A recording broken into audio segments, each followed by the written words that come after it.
Hello Libra, welcome to your reading. My name is Maria and this is a tarot intuitive story for you if you have Libra anywhere in your chart, if you're a cross watcher, or actually, all of these things could not be true and the reading could still be for you. There are many reasons why we resonate with the reading. It could be because of the reader, or the frequency, or the title, or a planetary transit. So the most important part is that if you feel like it is speaking to you, and it feels true in your gut, then it's for you, and if it doesn't, then it's not for you. Your reading starts today with the covenant, sacred contract. This is telling me that you are leaving a commitment. You have been bound by duty or contract or something, an agreement of some sort to a task, a person, an education, something you've been learning a lot from, it looks like, something that has been changing the way you look at the world, the way you look at people, and the way you understand everything. So it could have been sort of a job or an education, I think, but yeah, marriage, of course. But either way, it is sort of ending, or it has just ended. You're sort of leaving that commitment, and it's you come out then with the scarab beetle spirit. Magic works through you, which is, I think this is telling us that something is changing within sort of your veins, that how you are in the world on a very deep, fundamental, cellular level, because of this contract ending, or as it is ending, as it is being wrapped up. It's sort of like this magic is released, that starts flowing through you, maybe just even the exhilarating sense of freedom, or the sense of the new that's gonna begin. It could also be it could be maybe you're doing sort of a detox, or you're taking some, it comes out very much sort of like fluid, like some fluid that is running through your veins and healing you and freeing you and changing you. But it could also just be the fact that this contract is ending, and a lot more flow is coming into your life, because you've been bound by something that you're now no longer being bound by. So there's a big change happening in that sense. And excuse me, that is being, of course, underlined by the rebirth card. That's showing us that you are going through a metamorphosis where you're changing into something new and fresh and beautiful. And if you know this metaphor, it's from Nietzsche. It's about the dreary camel, which is the place where we sort of where we're asleep, where we metaphorically, where we're not awakened to the life and the light and the magic around us. And then the sort of the personal development process is to wake up into the consciousness of the lion, and sort of rebelliously stepping out of that dreariness, and then that not being the end point, but the end point being stepping into this childlike energy, that is sort of without sorrows, and is very free and authentic, and following purely its own instincts or its own truth, dancing to the beat of their own drum. And it's like you feel the sense of this impending joy of this new freedom that is going to flow through you and your life now that the contract is ended. And the closing door comes out, and it's talking about your that you're being, that you're completing some phase of your life, but you're at the same time, it's like you're opening a door. This is always unclear whether this door is actually opening or closing. It looks a little bit like both.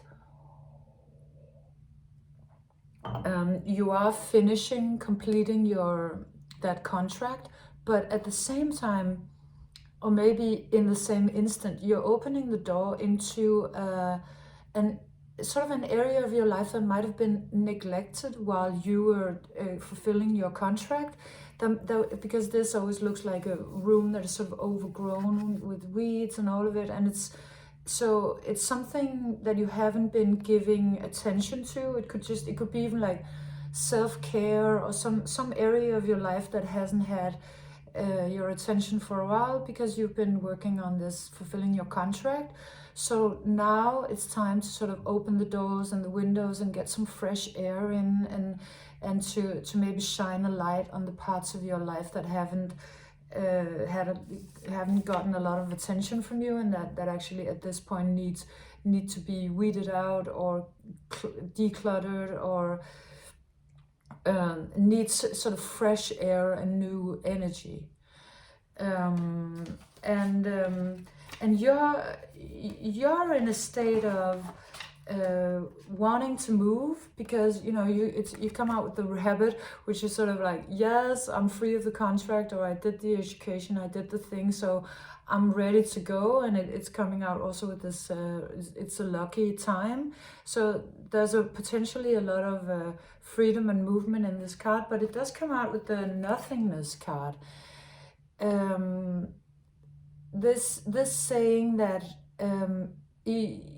there is a little bit of a, is it called a lag time? It's sort of like you were hoping that you would finish the contract and then move directly into, I guess, a big promise of some sort. But it's not. You are getting out of the contract, but something else needs to happen before a big forward movement begins. So this is reminding me, these two cards, the message of them, it reminds me of when I finished university. Being at university for however many years it took, and for all the time I was there, it was like being this big golden potential. And then, the second you end your education and you get your master's degree, it's like you move from being this golden potential to sort of being kind of an unemployed loser with a diploma. And, in a way, but I mean, it's not, of course, not like that, but it's just the feeling of it was kind of plummeting. And realizing, oh, okay, well, now I actually have to do something completely other, and it's not just going to come by itself like every new semester came by itself. But when I was confronted with being finished with my education, I realized, oh, now I'm going to have to sort of create my life. And you may be a little bit in that sense, and then also remembering that you actually have other parts of your life that have been maybe slightly neglected, and not being completely taken care of for a little while. So you need that to happen.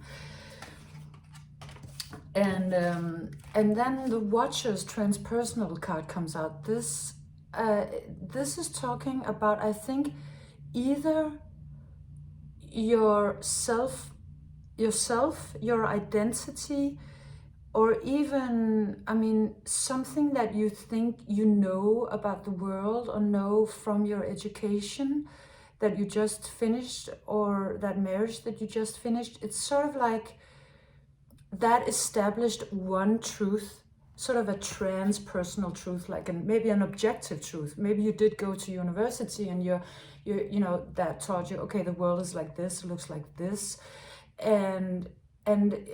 but it looks like right after you leave that commitment, it's starting to not crumble, but it's like the past is being rewritten, or some knowledge is being rewritten, and it doesn't look exactly the way you thought it was going to look. You look back at what you've learned or what you've been through and how you've been seeing the world, and you start to realize that it's not written in stone. It's not completely necessarily the only truth, that actually maybe you could view that and everything in a new light.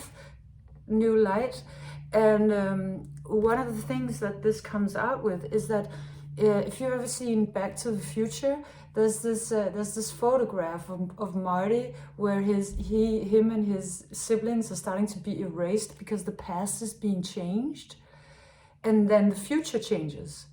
And this, for some reason, because I realized when I was looking at it that it's like this rock is sort of disappearing, but it's not disappearing in a way that actually, matches something that would happen in the photo. It's more like, or I mean, in the rock, but it's like it's being erased. So something about the past is changing. It could be even just you maybe opening these doors and then, you start seeing things a little bit in another light. And then, yeah, life. Okay, yes. Since it keeps coming up, maybe you're realizing some things from another life. And it's that past, there is an important message there. Something that you understand from that is sort of erasing another thing that you thought was really true about this life that you're in now. Something that you thought was etched in stone, but really it isn't. It's not. It's sort of like a knowledge that you thought was knowledge, but now you're realizing, no, it was actually just a belief. It was, and it's kind of like old beliefs. It's something that doesn't need to be there anymore. So it's sort of falling away. It could also be something that used to be sacred to you, that you thought, I mean, here's the sacred rock, like this is how it is. And something about your past being rewritten sort of dissolves it. And you come out with the skunk spirit, know your worth. And this is really about the moment that this starts falling away, you're thrown very much into sort of your own being, because if something that you've been holding on to, that you've believed is the truth about you or the world, or whatever thing we're talking about, if that falls away, then you're very much left with you. You have to know you. You have to believe that you're worthy, and that you're being you is the important part, not the sort of the knowledge that you got, that because it's almost like it's old knowledge, but not as an ancient, not as an everlasting, more like just not valid anymore. It kind of starts crumbling. And so you come out with this where you're actually being forced to believe very strongly in yourself and not in some authority outside of yourself. In order to pass through this period of your life that is unfolding a little surprisingly to you. But you are being very guided. Guidance comes out or into the reading with a message that you don't need to worry or be afraid or be overly confused, really, actually, because it's a guided process.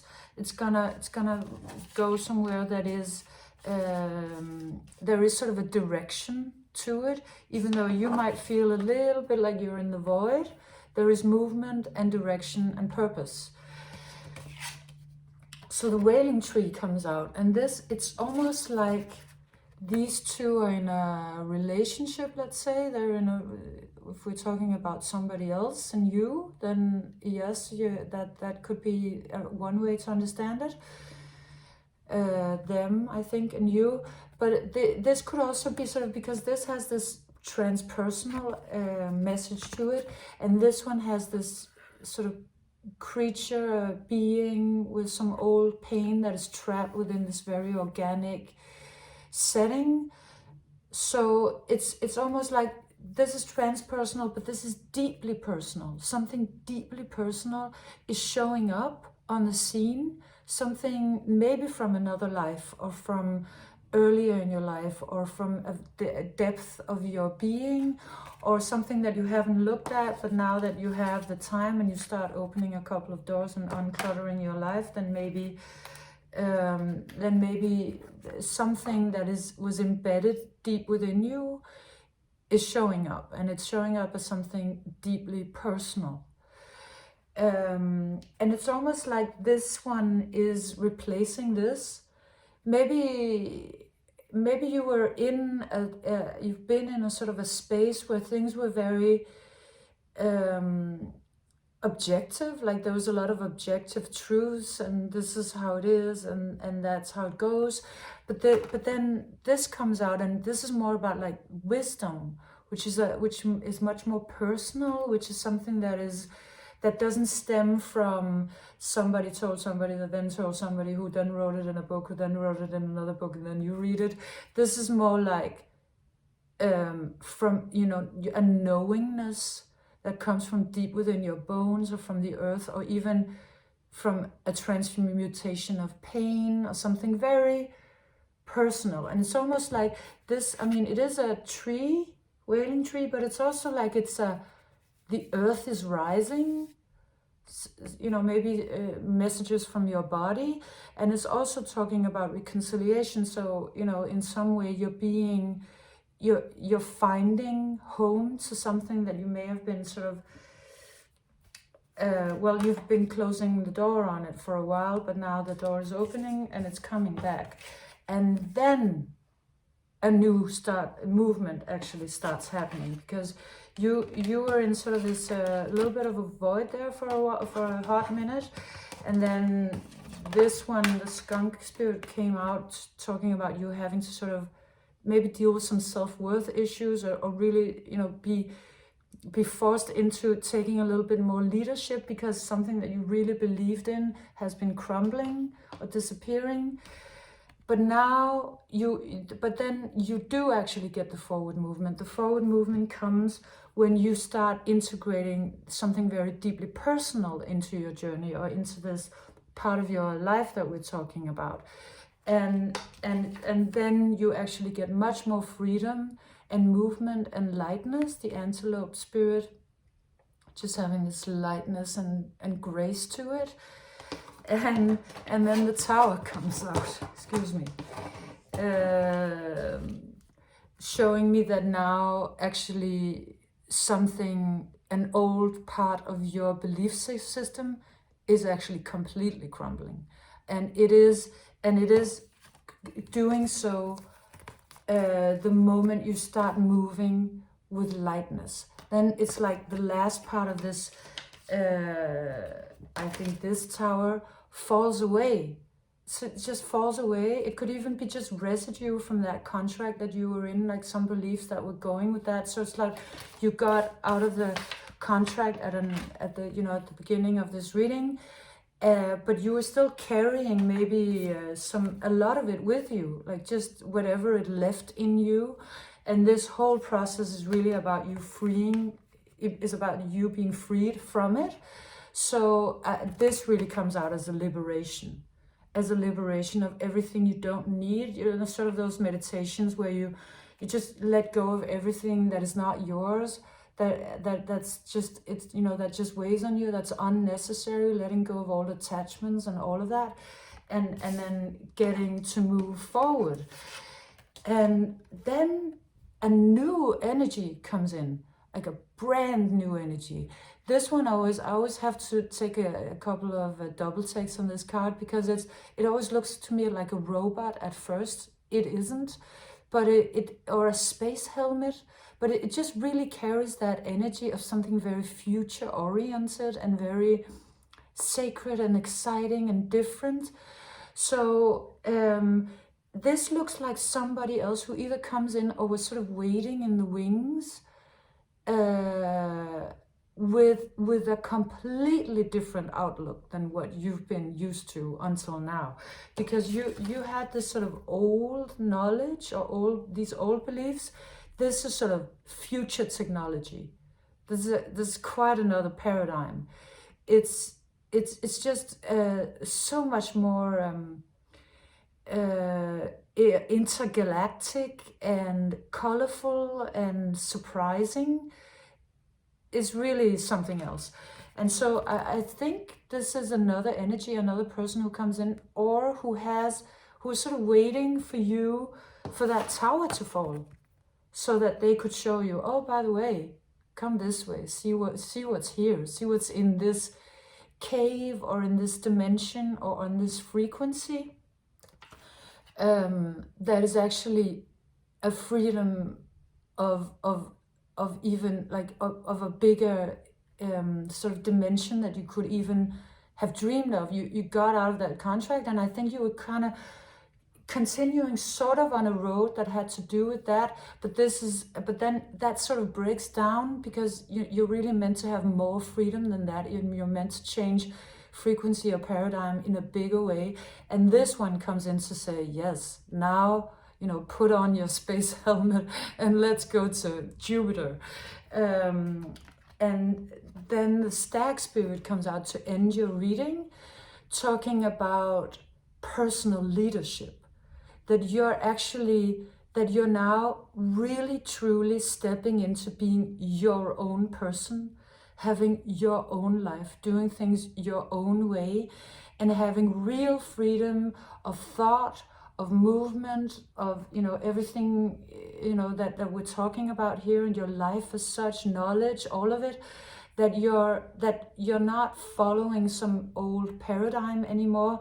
You're taking a personal leadership that has to do with your personal wisdom, but also, of course, everything that you learned, but not in a way that sort of confines you, in a way that brings you to a future of, like, you know, space technology and time travel, or just something way more expansive than what you came from. And it really has to do with you trusting yourself 100% and letting go of all that you don't need anymore, so that you can continue on your way with this amount of majesty.